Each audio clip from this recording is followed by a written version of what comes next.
Welcome to today's webinar entitled Change for the Audacious in Conversation with Steve Waddell, hosted by Tamarack's Paul Bourne. Steve Waddell is the author of the newly released book, Change for the Audacious, A Doer's Guide, and is an expert in large systems change. He has spent more than 30 years consulting on organizational, network, and societal change initiatives where he developed and refined approaches for engaging multiple stakeholders in large system transformation. If you are curious about the strategies needed for large systems change and are eager to discover the best organizing structures, tools, and leadership needed to nurture collective action on a global scale, then you are in the right place. Interviewing Steve today is Paul Bourne. Paul is the co-founder and president of Tamarack Institute. He is the author of 4 books and is internationally recognized for his community building activities that have won awards from the United Nations and as a senior fellow of Ashoka, the world's largest network of social innovators. Paul holds a master's degree in leadership and is considered a global leader in helping organizations and communities to develop innovative ideas that motivate people to collaborative action. Welcome, Paul. I'll now hand it over to you to introduce Steve. Thanks so much, Megan, and welcome, Steve, to this call. What an honor it is to be able to introduce your book to our learners, and you to those who haven't heard of you before. Thanks for coming. Thanks very much for having me. It's great to be here. Responding to the 21st century's enormous global challenges and realizing its unsurpassed opportunities require new ways of acting and organizing. I wanted Steve to come on this call because for the past 30 years, he has been supporting this idea of transformation and large-scale change at an organizational, network, and societal change level. He does this through a whole variety of ways: consultations, education, research, and personal leadership. He walks the talk. And as Megan was sharing, he's released a new book. It's called Change for the Audacious, A Doer's Guide. It's a book that allows us to understand change, and particularly large-scale change, in a different way. His books are always marvelous to read. They're full of facts, but they're also very practical and are easy to apply. Steve, tell us more about this new book, how it came to be, and you know, maybe for the people that are on this call and haven't read it, why is it important to read? Thanks so much, Paul. Well, I felt frustrated because I found people were often in a situation of knowing one or two particular tools or methods or ideas about change. They were facing very complex situations, and I wanted to be able to scope out the field of large systems change and help orient people to the range of tools and ideas that are associated with it so that they can become much more expert practitioners, much more effective at realizing the scale of change that we're talking about with transformation and large systems change. Why audacious? What a lovely word. Well, I think anyone who enters into the change challenges that are facing us today at a global scale and often, very often at a local scale, they need a lot of bravery, courage, and gumption to be able to take on the changes. So I want to encourage that quality and encourage people to understand that we're still learning a lot about how to take on these change challenges, but they aren't something that you should shy away from. The way to take them on is by grabbing them, but still I always emphasize the importance of humility, realizing that we still don't know enough to do a lot of things that we need to learn how to do. So it's audaciousness with humility. Lovely. So, Steve, talk to us then about one of the key features in the book, but is you use the word transformation. So what is transformation, and how does it fit in with the other kinds of change that are possible at the community level? Thanks. If I could have the next slide, I would like to just introduce people to this concept of transformation with the transformation slide. And I found this, this has arisen out of work that I've done around the world. When I hear people talking about change, they're often talking about very different things. And so I want to help people develop a more sophisticated or a more effective language around change. And so when I talk about transformation, I mean a very specific type of change. I use as a core framework learning as something that helps us understand these different types of change. And this was developed out of work that was done in the 1970s and 80s by Chris Ardress and Don Schoen at MIT, and people since then in many parts of the world, including myself. And so it's all based upon these different ways of learning. So transformation has in particular to do with when we're asking very deep questions about what our purpose is. How do we actually think about these things? Why do we think about them this way? Is there another way to think about it? So it's when we're trying to imagine new possibilities, get out of the box, as some people say, but it's not just really getting out of the box, it's getting out of the way we think about the box. And so that requires a lot of imagination. It's very related to what Otto Scharmer talks about, which I think a lot of people are familiar with when he refers to the U process, that being a particular methodology within the field of large systems change. So it allows us to think of new ways of acting and doing. It relates to reform, which is really getting out of the box rather than getting out into new ways of thinking about the box. So the reform is a more modest change goal. It's often associated with organizational structural change or policy change, and it's about shifting the parts of the systems to be able to make things work better. And so the key question there is about processes and rules and structures. Incremental change is the way I use incremental. Different people may use it a different way. Is about doing more of the same. It's about the efficiency question. So if you look at this in particular illustrations, incremental change is what Starbucks faces when they're opening a new Starbucks store. They've opened thousands of Starbucks stores now. They've got a pretty good idea about how to do it. They want to expand, and they don't have a lot of questions about how to go about doing it, but it's about what they can do in a particular with particular opportunities in a particular location, particular suppliers, etc. Reform is more about, for instance, in the question of how do we change the finance system. It required transformation, but generally what we got was reform, simply changing the rules about the way the finance system works after the financial crisis in 2008. A lot of people felt in that example that something more transformative was necessary. Transformation can be seen, for instance, in the way in my book I give 5 examples.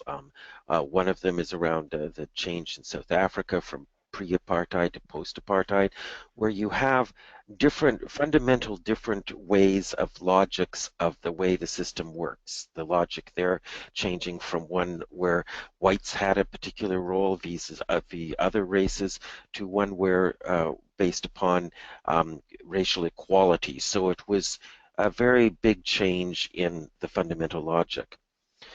Now, the reason that it's important to understand these different types of change for people who are embarking on change is that the tools and the analysis that you make in these situations are distinctive. And I always see people applying the wrong tools to the change challenge they're facing.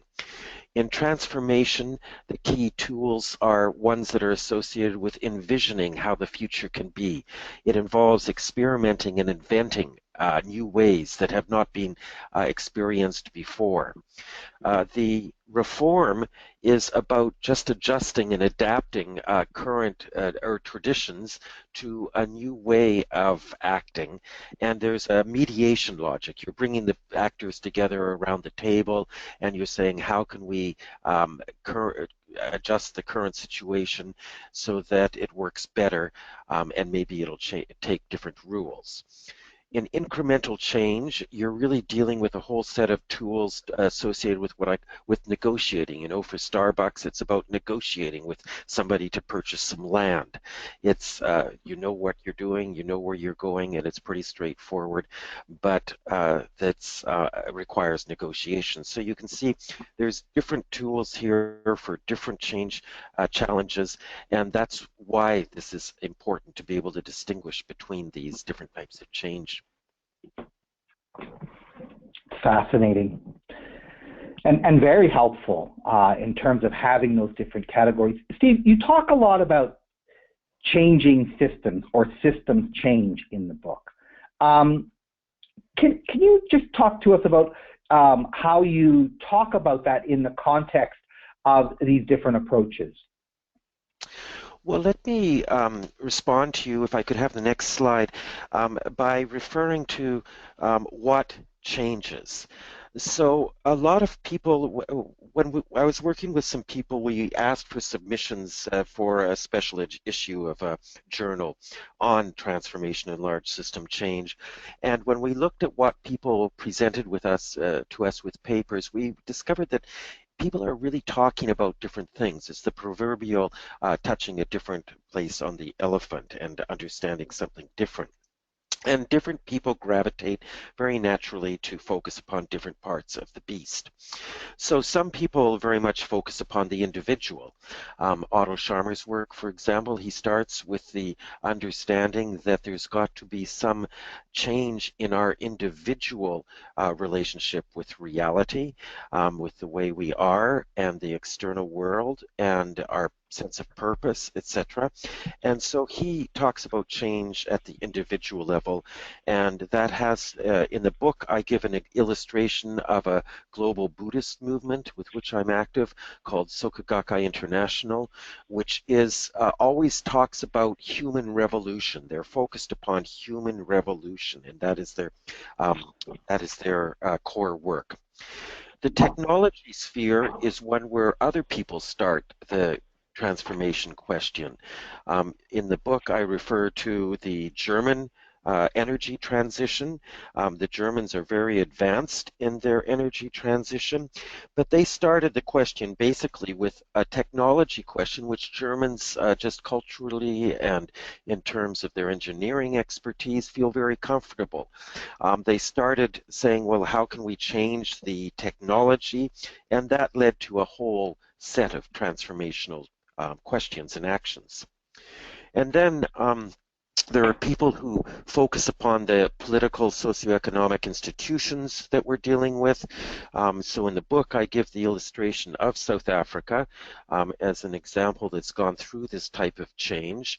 And this is the area that Europeans in particular focus on. North Americans tend to focus upon the individual. So these are also culturally embedded different starting points.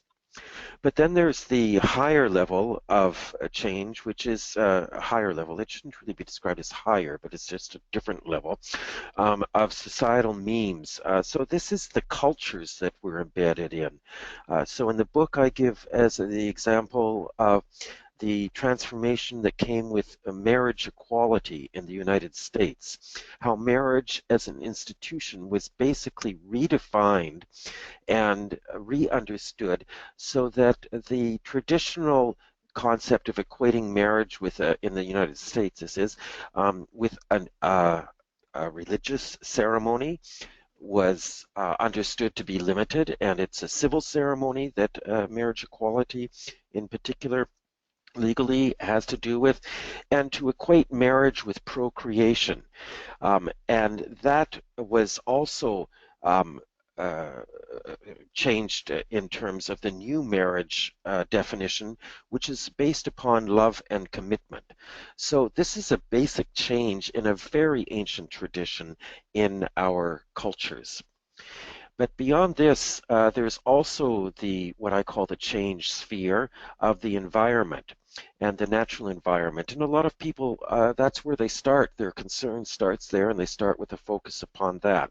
So in the book, I give the example of the change with the Anthropocene. These are geological change periods that we're going through, and the Anthropocene is the rise of this current period we're living in, where humans have changed the natural environment.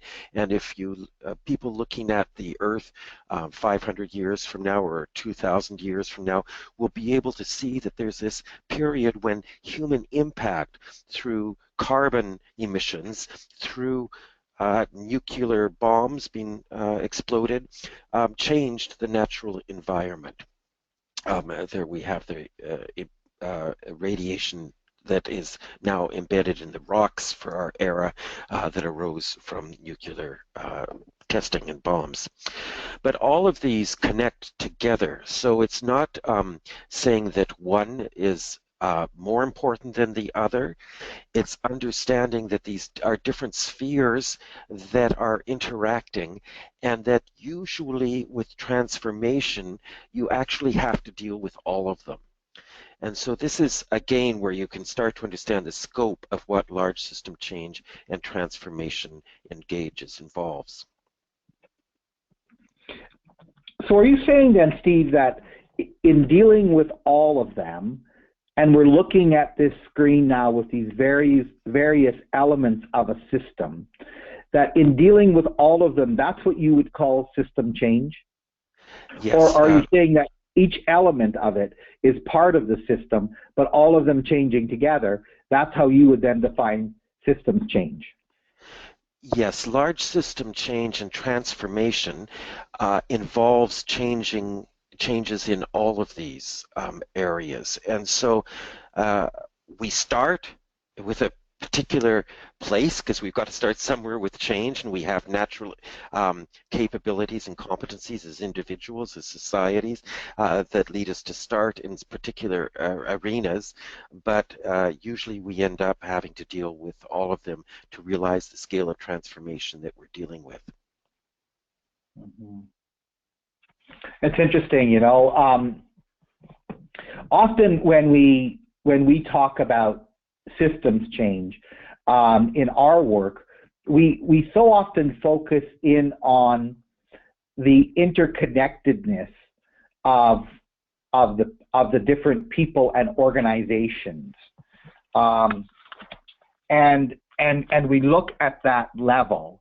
I think you call this the social, political, economic institutions, and I think that's a very interesting understanding. So we would actually always talk about that being at the center, and that the individual within that context is obviously important, but they respond to, in a sense, the change in societal means, values, and beliefs, right? So it's that kind of an approach at the community level. So we talk about engaging people first, and when we engage people, we try to engage the whole system. What I like that you added here is I mean, I'm a little confused, I think, by technology and why you put that so close to the individual. The natural environment is very helpful, but can you talk a bit about like why you put technology so close to that individual, and maybe can you just go over again what you mean by technology in this case, or maybe if you could think about it at the community level. Okay, if I could have the slide presenter just to click once more, and you'll see that I emphasize the interconnectedness between all these. So Yes. technology is, an illustration is the cell phone. The cell phone, using the cell phone and access to information that is available on cell phones has had a basic impact upon the way we interact as individuals and shifted power structures. For instance, some of the communities, particularly in southern countries, where there used to be intermediaries between farmers and markets, and these intermediaries used to control price information. The farmers now can, through cell phones, get access to that information. It's changed the power dynamics between the seller and the producer of goods in that particular context. So you can see that technologies don't necessarily have to be designed with the intention of transformational change, but they can indeed have the impact of transformational change so that it changes, in fact, the role of the individual and his relationship with what he thinks of as community, because he can now connect with a broader community. And with the social, political, economic institutions, he deals with the market differently. And so you can see that this is a multiple sphere of action that is happening. So it's absolutely valid to start with social, political, economic institutions. As I said, that's the common European, Canada being halfway between Europeans and Americans. Americans tend to start with the individual because they have this sense of heroic tradition. Other cultures start with the technology.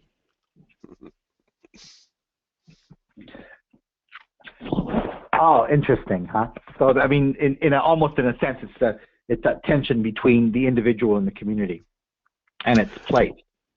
Yes, I always say that there's three different ways that large system change usually happens. One is through disruption, such as a technological disruption in the production. One is through changing relationships within the current system boundaries. So you might have a system where some people are poorly connected, such as this farmer was poorly connected to the markets, and so the technology allowed him to connect differently. And the other is by changing the definition of the boundaries of the system so that the system becomes redefined by its very nature. And we can see lots of examples of that as well. So are these what you call the change methodologies that can be used? No, or is that something else? It's something different. If we could move up a couple of slides, I can show what I call, I'm talking about change tools here. So this concept of methodology ends up being how do we put all of these tools together in particular change processes? And that's what I mean by a methodology is bringing these together. So my experience with people working for large system change is that most of them focus upon the lines here that are intra-meeting processes and collective action processes. So intra-meeting processes, as you can see here, are how do we run a meeting well. So World Cafe is a very popular a process for organizing part of a meeting. I realize it can also be multiple meetings. There's ways of connecting meetings as well with that particular methodology. Collective action processes, I mean, these things that I think people are quite familiar with, future search, consensus conferences, theory U, I put in that category. But there's these other activities that are tools that are also necessary to be able to support, you could say support the intra-meeting and the collective action processes, but I say support the transformation process. And so you had mentioned you start with the the relationship between organizations. Well, there's a whole array of mapping methodologies that can be useful for this. In the book, I focus upon mapping methodologies because it's something I know quite a bit about. And there's different methodologies that are good for doing different things. And it's good to know which mapping methodology is appropriate for the challenge you're facing. I'm sure people are somewhat familiar with scenario planning and development. There's a whole array of methodologies there, though, as well. Social media, of course, something very much part of our world.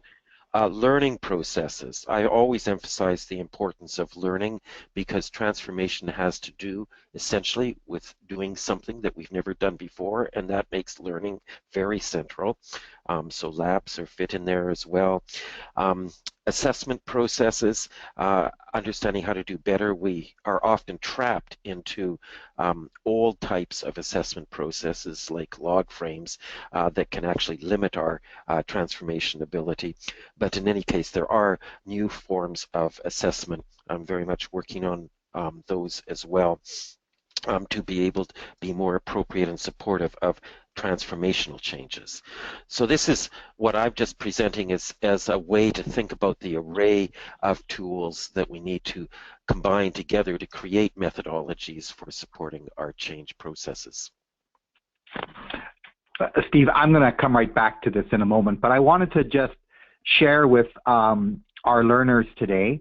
You're on the call, and most of you are joining with GoToMeeting. Do start to present your questions. They can be scenarios that you bring to this work. And I'm actually going to try something a little different today if Megan will allow me to unmute everyone at one point so that you can actually talk right into the computer. If you prefer, put your question into the chat box, and we're going to take it that way as well. But at some point, I'll unmute so you can talk a little bit longer about your thoughts or your worries or strategies. Start by saying by putting it in the chat box and letting us know that you'd like to talk about it, and we'll open it up if that's possible. Okay, so Steve, I want to come back to this, and I'm wanting to wrap my head around this in terms of a transformation. Mm-hmm. So, can I give you a bit of a scenario that we work through? Please go ahead. So, let's say that we are in the city of Edmonton, Canada, and the mayor is very committed to improving the quality of life for people who are poor, and calls a task force together and spends the next year listening, talking, bringing on literally hundreds, if not thousands of people into this thinking. The whole process of learning and listening changes individuals, engages the larger community of organizations, and starts to change the way people become committed to this process. And eventually they write a plan and are now working toward a fairly audacious goal, which is to eliminate poverty in Edmonton in a lifetime. So they want to do it within their lifetime. Interestingly enough, they're not different than 58% of Canadians who believe that we can end poverty in our lifetime here in Canada. Talk to me then here about tools and the usefulness of these tools in bringing together an entire city like that around such an audacious goal. Mm. Well, one of the important approaches to any of these tools is to make them participatory. So first of all, Steve, would you agree that that's an audacious goal? Am I correct there? That would be a transformational goal? That's a great example, Paul. Thanks. Okay.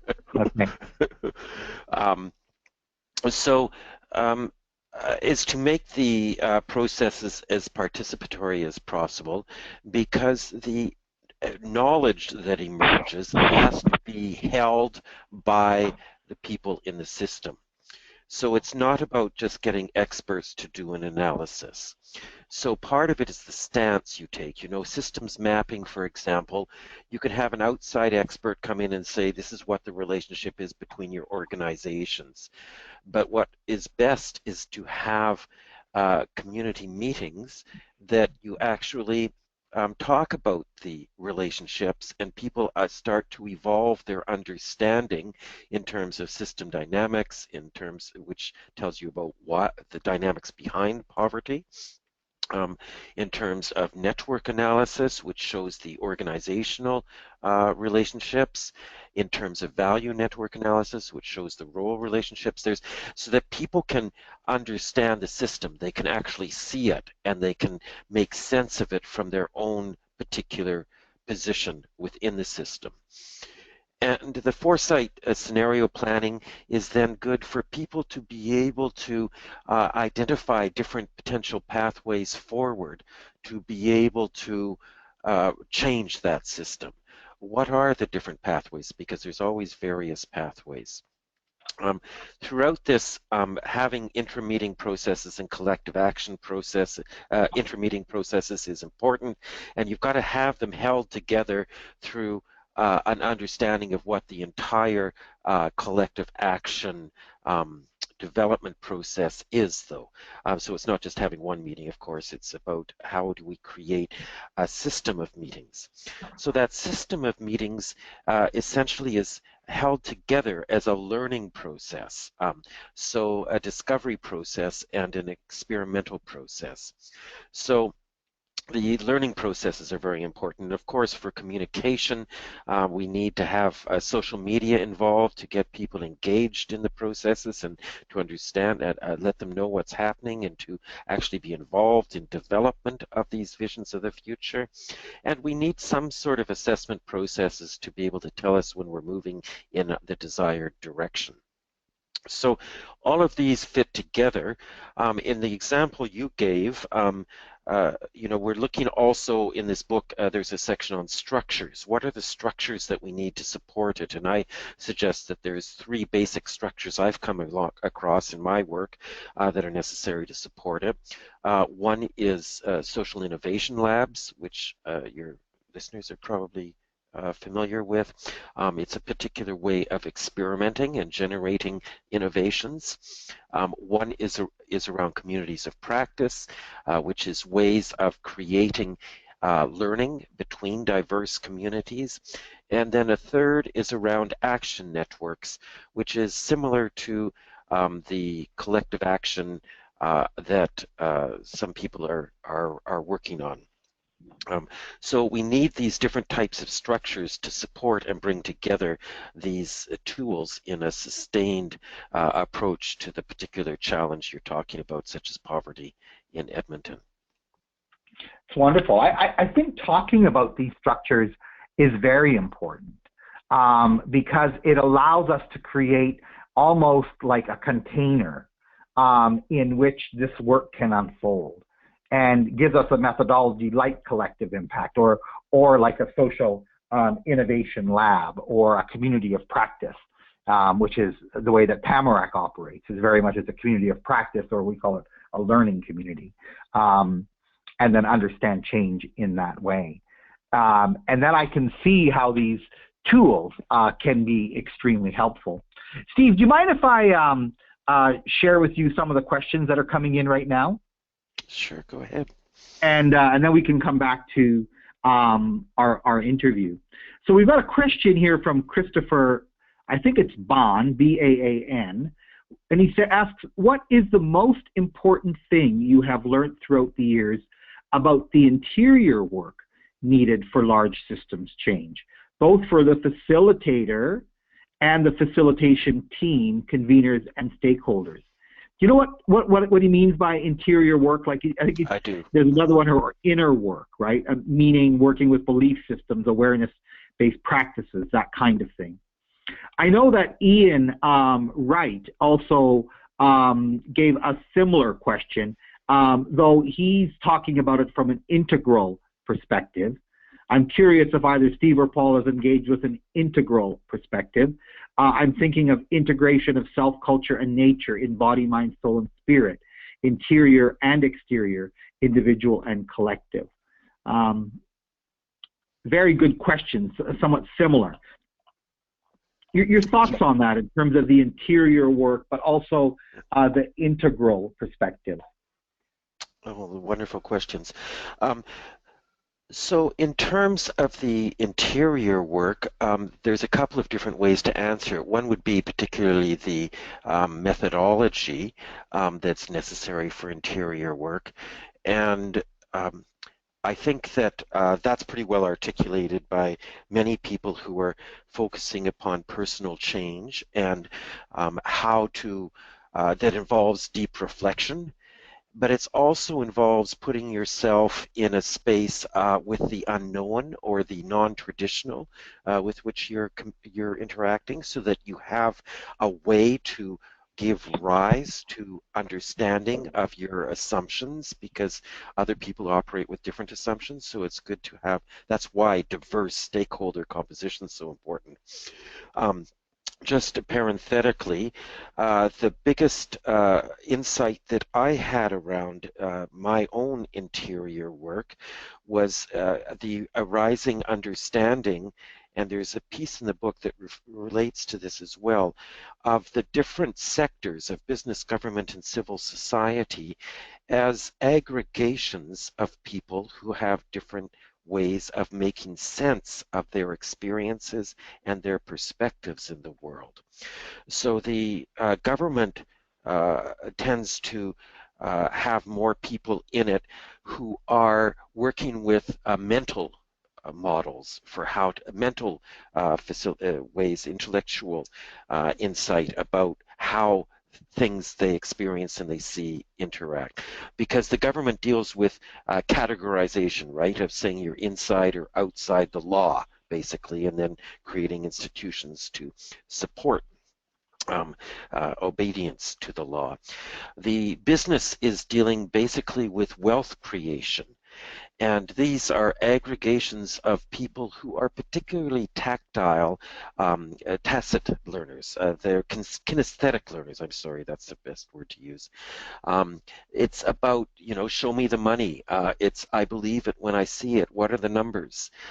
And it's a particular way of making sense of the diverse information that you have around you. The people who are drawn to civil society organizations tend much more to be what I call emotive learners, emotional learners. They know what's right in their heart when they see it, when they feel it. They can feel it in their heart. It's just something that they associate with a sense of justice. And so, that type of understanding and respect for people and the way they are learning, the way they learn and the way they are, is critical to that interior work. But the interior work can only come out of being reflective and respectful of working with differences. In terms of the integral work, I think of what has been done in that field is very similar to what I'm trying to do here with large systems change.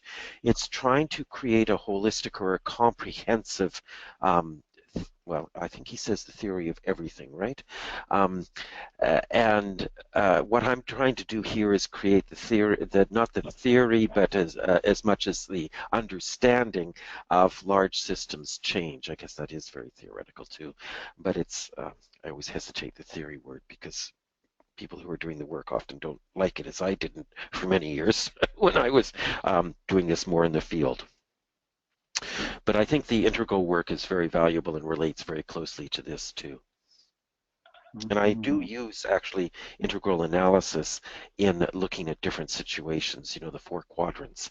So that's another way to look at the world that can bring you insight when you're doing this type of transformational change work.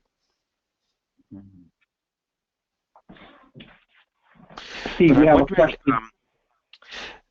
Go ahead. I was just thinking that when you were talking about how this all fits together, it's where I was going with the concept of a change system and how we develop change systems.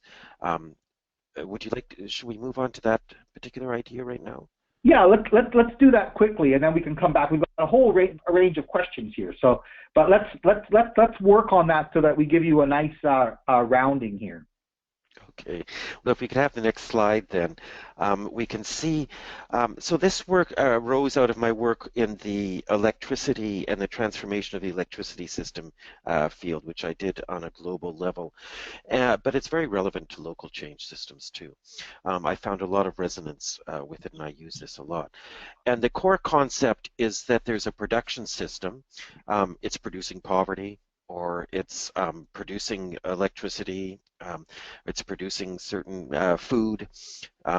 And what we have are particular competencies that are necessary to produce electricity effectively. Like you have a management and administrative technologies. You have structures that are put in place to do the production. The change system is something quite different. It's the production system is dealing with linear, complicated world. The change system is dealing with complex, nonlinear interactions. The production system deals with a defined set of stakeholders like government, companies that are producing well. The change system deals with a very diverse set of stakeholders who are trying to integrate, for example, the sustainability imperative into the energy production system. So the change system, this all comes together with the creation of powerful change systems. These are systems which are comprised of all of the efforts that are trying to bring about change in a particular system, production system. And they're usually poorly organized. They operate as individual initiatives or a particular network within it. They don't operate as a system. So a lot of the book is focused upon this idea about how do we develop powerful change systems. It could be at the example you're giving with Edmonton and poverty, or it could be that other examples, for instance, the one I gave of the global system with energy. But how to develop this change system is critical to us being able to address these transformational challenges. Fantastic. That, I think it's really important to understanding. Do you want to do you want to go a little further on this, Steve, or are you ready to go to the rest of the questions? Yeah, let's go to more questions. I like to have some interaction with people. Lovely. So we have a Caroline Clubine, C-L-U-B-I-N-E. Sorry, I'm not always good with names, but her question is amazing. I'm interested in the tipping point towards this transformation. In the bubbles in your slide, which one is the most likely one to create momentum that the others can be leveraged from? Of course, this is where we were talking earlier about we were much more interested in the community element and working at that bubble level. But Caroline is looking at all of them and saying, where do we work? Do we work with the individual? Do we work with the community? Do we work with the natural order? Mm-hmm. And you're probably going to say all of them at the same time. No, I wouldn't say that, actually. That would create for anyone more of a headache than I could imagine. Well, I think that there's different contexts, there's different cultures, there's different issues where the point has to be what has to be emphasized, where you'd start from. So the as I gave the illustration in Germany around the energy challenge, it made sense to start with the technology, just because that's the particular competency and comfort zone of that particular culture.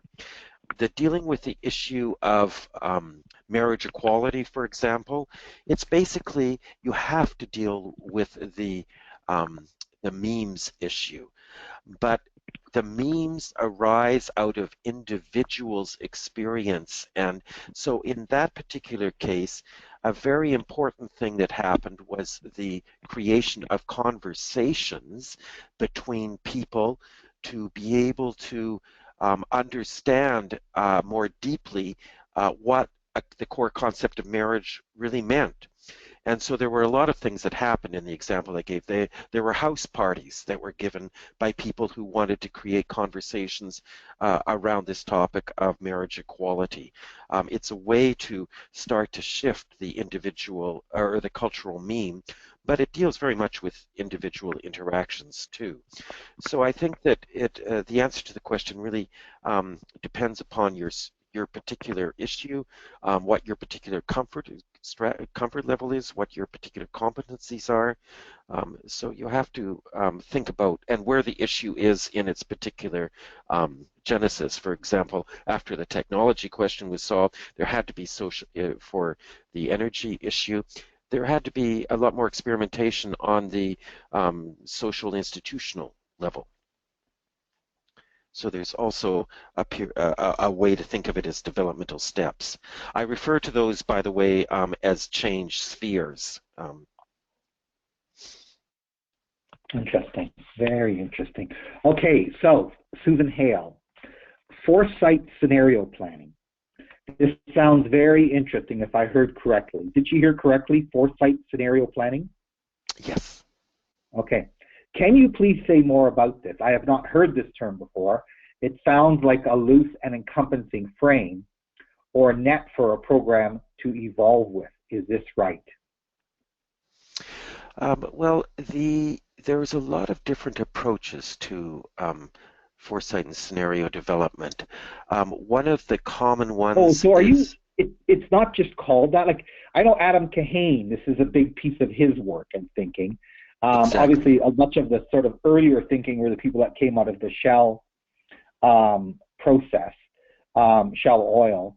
But is this a specific kind, or do you combine them? Is it like foresight planning would be the same as scenario planning? No, this is what I'm trying to emphasize is that what Adam has done and Rio's partners have done, I've actually given illustration in the book of what was done around education in Brazil that was led by Rio's partners there. And they do the classic sort of foresight planning of creating 4 quadrants with 4 alternative futures. But there's a lot of other tools that are associated with trying to create foresight and scenarios. As you know, in the table I give the examples of trend prediction. It's a way of looking at the future. There's different scenario approaches to scenario development as well. I give an example of reflexive interventionist scenario. I can't really go into it now, but there's different ways to approach scenario development other than the way Adam has particularly focused upon in Rio's partners. So there's a whole school of activities and tools and examples that can help you develop foresight and scenarios. Interesting, huh? I'm getting another question here from Ian Wright. Matter of fact, Ian's got a few of them coming here on this. The one thing I'm wondering if we should get Ian on the phone because he's got a number of questions here. I'm just wondering if we could unmute him. Would that be okay, Ian? Can you hear me? We can hear you well, Ian. Okay. Yeah, I'm enjoying this very much. I was the one who asked the integral question. It's something I've been applying in my own work for about the past 15 years, and it was a curiosity I had when I was listening to both you, Paul, and Steve, in terms of what I would say how integral your kind of operating perspectives might be. Certainly, I like the fact that it addresses self, culture, and nature, but also at the levels of body, mind, soul, and spirits. And it has this attempt to leave nothing out. But if you're giving me an opportunity, like the other things that were coming to mind, Steve, when I was hearing you, especially when I saw that diagram where you talk about the different forms of learning, single, double, and triple loop. And I'm wondering about something called collaborative developmental action inquiry. And wondering if this is would qualify as one of those tools for you, because for me, it seems to range across the three loops. It also seems to me to be an advance on what I was seeing in terms of wicked problem solving efforts, which are usually applied in large system change challenge contexts. So this CDI sometimes feels to me like what I call triple loop meta learning, which I sense would be quite aligned with your own macro system, but I'm just, as I say, wondering. Well, I have under the learning processes, I do include collaborative inquiry and that whole stream of work. So I think that that's a very valuable approach as well. And these approaches are sometimes valuable for applying with the different types of change. It's just that you've got to be very clear about whether you're using the tool as well for developing a vision of what's possible versus implementing something that is a complicated issue. Like putting a person on the moon is a complicated issue, right? It's not a complex issue. Right. It involves lots of different actors, but you know when you've got there's an end point. Dealing with poverty in Edmonton, there's always going to be somebody who's poorer than somebody else. Does that mean that you haven't addressed the question of poverty? So it has to do with challenging some of these core concepts. So it's a question of how the overarching question you're asking and being sure that you're tracking on that. Yeah, I would just say yes, I'm definitely most attracted. My curiosity right now is in that transformation change arena, and therefore in your learning terms in this triple loop arena, which I see again from my integral perspective as transcending while including the previous perspectives. So I'll also say right now I'm very much involved with the latest iteration of the ULab, which I find to be a really practical, you could say, large systems change initiative applying theory U. So the lab is where the experimentation occurs. So I tend to look at that through an integral lens and leaning as well. And I see it certainly as it centers on self. Like I read the U in U theory as not just the letter U, but YOU. And that to me is a kind of core area to operate out from, because that's what you're trying to sense, that's what you're then trying to co-presence, and that's what you then use as the impetus for any crystallizing and prototype of what would be substantive change effort. So I just mentioned these. I'm finding this, I wasn't familiar with your work before and quite stimulated by it, and I actually hope to connect with you next year at Transformations 2017. That's something that's also in my mind right now.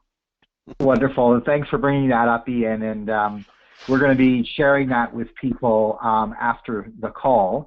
You know, our time is up, and I know, Steve, are there any final words? And thanks so much, Ian, for joining us online. Your thoughts were very stimulating.